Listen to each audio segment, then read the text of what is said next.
I was actually going to ask a question under the Divorce Dissolution and Separation Act 2020, where the petitioner no longer needs to prove adultery or unreasonable behavior or desertion. So divorce is strictly based on irretrievably breakdown of the marriage, which might be Yes. confirmed by a simple statement. Is that applicable in the US? Yes, we have had no fault divorce in Massachusetts and in most places in the US for a very long time, well before I started practicing law. The US is a little different in that every state has their own divorce laws.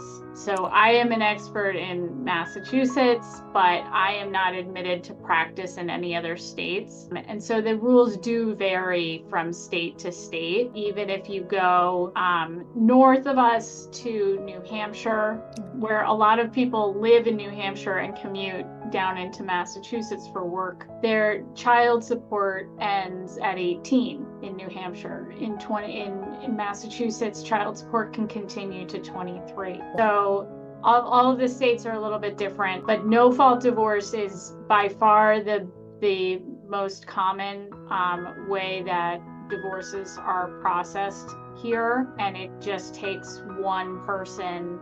One of the spouses has to say that they believe that there's been an irretrievable breakdown of the marriage. Prior to no fault divorce, you would have to prove something like adultery, which it was incredibly complicated, and I think a barrier for people being able to get divorced they wanted to. So yes. Thank you for that. And apart from that, in terms of divorce, it could be as a result of domestic violence because it's quite prevalent as well. Yes, that is another basis for filing for divorce and for seeking a divorce under the statute. But even so, most of the time people will file on the no fault grounds. They may also file on the grounds of cruel and abusive treatment in addition, but because the judge needs to find specific facts for cruel and abusive treatment, it is often, if it is listed on the pleading, it's an